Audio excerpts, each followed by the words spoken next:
Welcome back, my beautiful people. I am back, and I know I've been absent for quite some time, but I had a lot of going on. I actually moved cities. You know how it is with moves. It's quite hard and you have so much to do. And not to mention, I'm recording this and I still don't have internet installed, but fingers crossed that next week they will install it and I will be able to upload this video because I'm super excited. I'll share this video with you because it is a topic you voted for on my Instagram page, Sponglish, and the topic today is 8 interrogatives, and that's actually what will permit you to form and construct meaningful sentences, questions in Polish. So without further ado, thank you for being here and let's get started.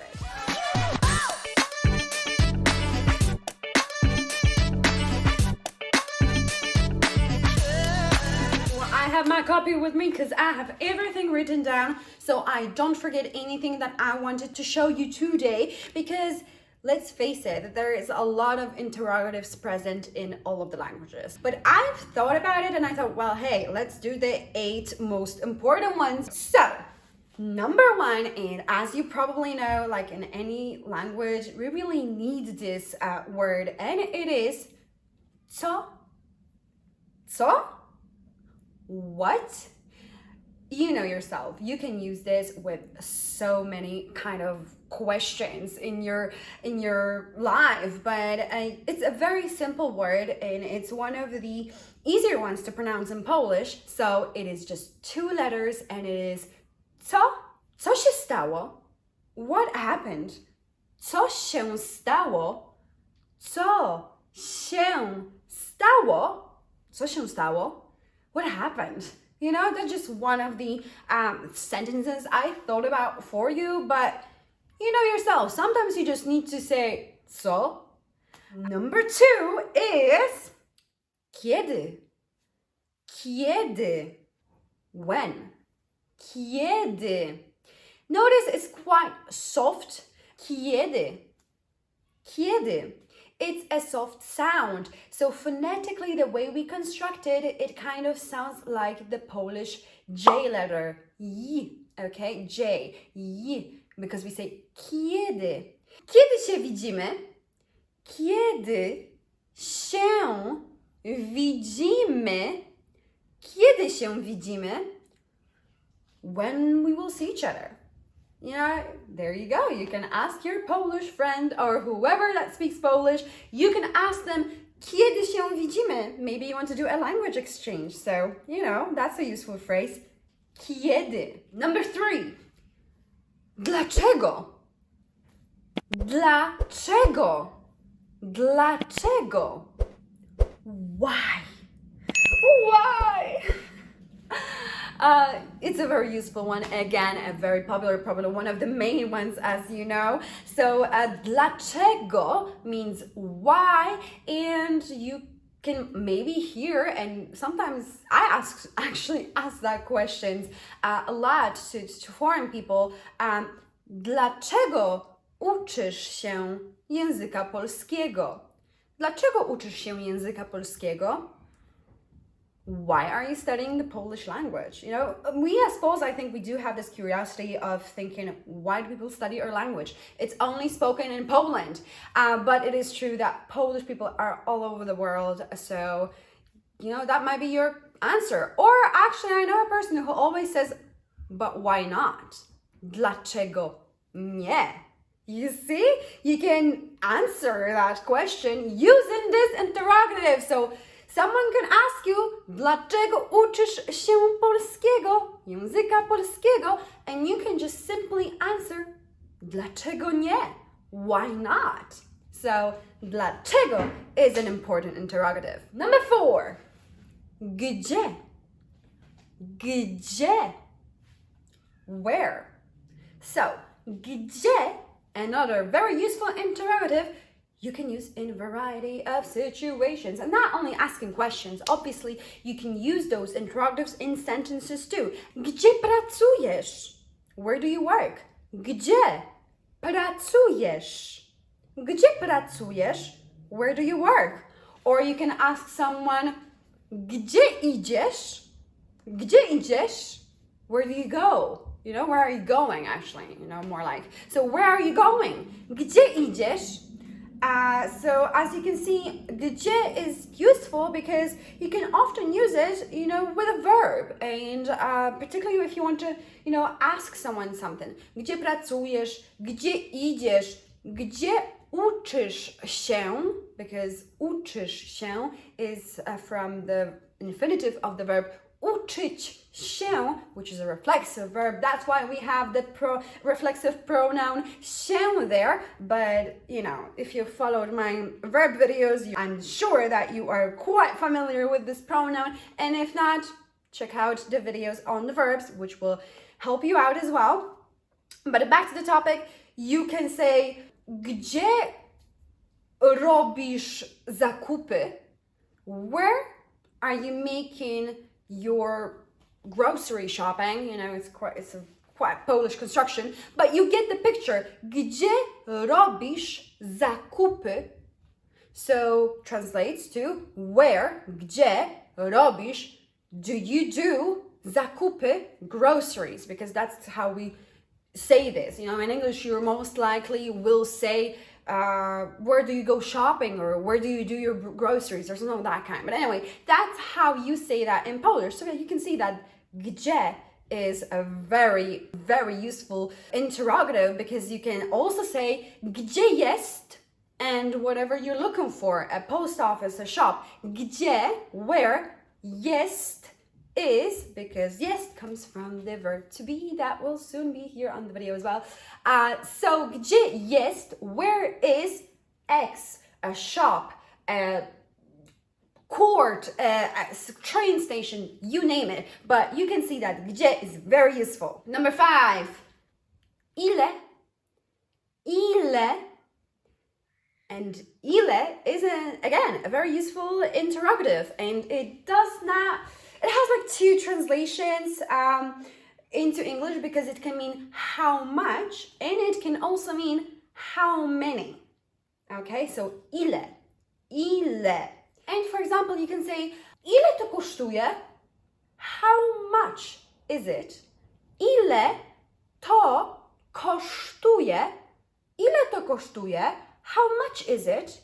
But you can also use it in the how many way.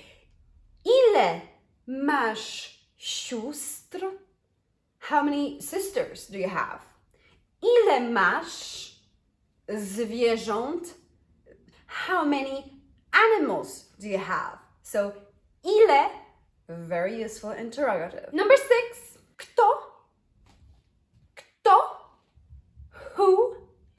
So as you can see, another interrogative that is very easy to pronounce, because they're quite short as well. So I think that's probably one of the easier things that you've noticed so far. But those interrogatives are quite short, maybe with the exception of dlaczego. That's quite, you know, long in comparison. But a lot of them are quite short.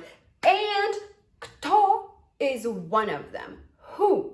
So, kto to? Kto to? Who is it? Kto to? Who is it?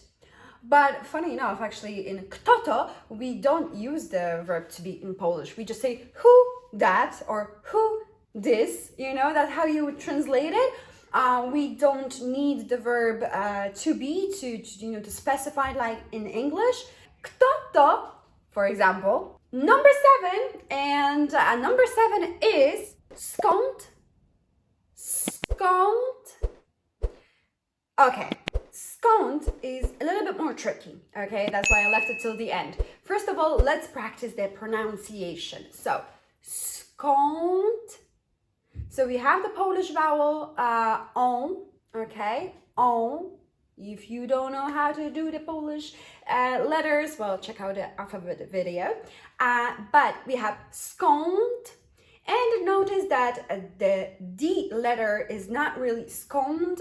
When you kind of talk fast in a way, or, you know, just not even fast, just normally, that D is quite soft, and it changes phonetically to the sound of a letter T. So skąd, skąd. But we actually write it with D, as you can see on the slide. So, how can we translate sconed? In English, to translate it into English, we need two words, okay? It can be translated to from where, but often these two prepositions in English, meaning from where, are kind of dispersed around the sentence. But in Polish, we only have one preposition, interrogative for that, sorry. So that's why we will look example number 1, which is skąd jesteś? Skąd jesteś? Skąd jesteś? Where are you from? So you see, where is first and from is at the end of the phrase. So skąd jesteś? Basically, that's a great example. So where from? When you think of those type of constructions, you will use skąd in Polish. You can also say skąd jedziesz? Skąd jedziesz? Where are you driving from? Where are you coming from could be translated into skąd idziesz, okay? But as you can see, where and from, so from where is kind of this interrogative in English, but in English, just think of it as it kind of gets separated at times, whereas in Polish, we have only one interrogative for that, and probably a lot of languages also have this type. Spanish definitely does. Anyway, number 8, and this is the last interrogative that I have for you, and I left it till the end because it's a little bit tricky, okay? But it's quite important as well. So, first of all, it means which, okay? In English, which. And here on the slide, you see który, który. But który is an interrogative that agrees, okay? It agrees in gender and actually also number. So it's a quite sad story because it means it has a lot of forms, okay? And of course, we know that Polish language has cases which also affects that. But as I always say, the key to success is actually being able to communicate with the people. So I will give you the feminine form and I will give you the masculine form, okay? And the plurals, okay? So you'll have the full picture. And that's it, okay? So, który, which, you can say, który ci się podoba? Który ci się podoba? Which one do you like? In English, when we say which one do you like, we don't really know right now if I'm talking about a female or a male, no? Because which doesn't agree. The speaker and the talker, the two people will know because they talk, okay? But in Polish, we already know. So because it determines. Który is a masculine version. If you would hear która ci się podoba, która is a feminine version. So we know that we're talking about a female. I mean, it can be a person or it can be an object. We can be talking about objects. So let's call it masculine and feminine. So we know that the subject of the conversation is feminine. Która. Okay, so który, która. Który ci się podoba? Która ci się podoba? And the plurals. Którzy ci się podobają? Którzy ci się podobają? Masculine plural. Które ci się podobają? Które ci się podobają? So, które is a feminine plural version. And I know you probably already noticed that the verb in this phrase changed, okay? Because, we said, which one do you like? That verb, podobają, which is kind of more, can be translated more as to please, it agrees. And that's because it agrees with the subject of the interrogative. So, but let's not dive deep into that because it doesn't matter. What matters is the interrogative. So you have now singular masculine, który, singular feminine, która, plural masculine, którzy, plural feminine, które. And that's the most important. And that's it, guys. I hope you enjoyed this video. I am so happy I'm back and I've made this video for you because it was a video of your choice. Let me know in the comments if you like this video and what topics you want. I am really grateful for every single person that has subscribed to this channel and has given me a like or a dislike on those rare occasions, because it is feedback which tells me which direction I should go in. So thank you, and I'll see you in the next one. Ciao!